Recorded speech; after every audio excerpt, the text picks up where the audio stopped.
शेंगाची भाजी केली होती आईनं. आता ते कायची करून तुला तो माहितच ना काय मोसम आहे तर. माझ्या भाजीला तुम्ही अशी कटावून गेली व तुरीच्या शेंगा म्हणजे ना मला तर वाटतं कधी तुरीच्या शेंगा येऊच नाही. एकदा भाजी लागली का बापा जशी रेलच लागते मा घरात. इतकी का मी म्हणत असतो तू काय नसते ना शेंगा तोडून देते ना वावरात कापूसीच्याला कमी जाते ना. हो ना बाई माझ्या घरी तर थोच खावाय निसता. सकाळी सोले वांग्याची भाजी, रात्री त्या पतली भाजी दाण्याची, त्याच्यानंतर मग सगळ्या दाण्याची, त्याच्यानंतर बाई तो सोले भात, त्याच्यानंतर अधिक त्या सोले भाताचे कढी गोळे. हेच खाणार नसतं पोट आहे बैकून घेणं माया तर बोल बाई तुम्ही पोट. तुला हेच विचारायला दी का त्या घरी दुसरी कायची भाजी गिजी केली का बा.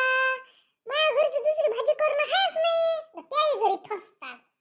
अन बिचार मी शाळेत गेलती माया मैत्रिणीच्या भाजी डब्यात दुसरी भाजी नाही बा खायची तिच्या याच्या फ्याज भाज्या. मला वाटलं हिच्या घरी तरी दुसऱ्या भाज्या करत असं आपल्या घरी करते तशा नाही करत असं ना.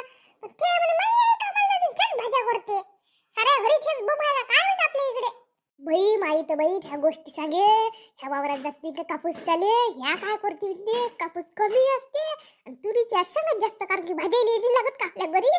तर या मग त्या कास्तकारांना काय केलं माय हिच्या साऱ्या शेंगा पाहिल्या म्हणते तपासल्या म्हणते कापूस झाल्यावर एवढ्या शेंगा निघाल्या म्हणते येईली असं धो धो धुतल्या म्हणते बोलू बोलू बोलू बोलू का बस येईली अर्ध्याच करून टाकल्या बोलू बोलू बोलू बोलू. मग याच्यामध्ये शेंगाच घेऊन घेतल्या ते नाही त्यानं त्याच्या घरी नेल्या. त्याच्या घरी तो म्हणे माया घरी एक भाजी नाही तुम्ही रोजच्या भाज्या खाता रोजच्या असा म्हणे बाई तो कासता का. मग ये मग सांगे बाय मला असं असं सांगे बाय सापडलं बाई आपण सापडलं बाई आपण. हो ना मीच तर मायली म्हणतोस एवढ्या नको ना एखाद्या दिवशी आणत जा रोज आणले नाही विचार रोज तेच भाजी आहे घरी. काय सांगू मायली मी ऐकतच नाही आता. मी तर म्हणलो वाहिल्या पाहिजे आता ते शेंगा लवकर म्हणजे तुरी झाल्या म्हणजे बरं राहते. या नाही तर शेंगाच आणते आता. नाही तर मग आपली कोबीची याची त्याची भाजी खाली भेटते नाही ह्याच भाज्यावर आपलं जीवन आता. माय आईले म्हणतो मी बाबा भाजीपाला आणला मग आई काय म्हणते आता फुकटच्या शेंगा आता खाऊन घेणं मी तर भाजीपाला आणलाच आहे अशीच म्हणते बिचारे काय म्हणाव तिले असं हाय बिचारे. लवकर आता त्या शेंगा बंदच झाल्या पाहिजे. हो ना बाई मग अशीच म्हणते त्या घरच्या सारखी.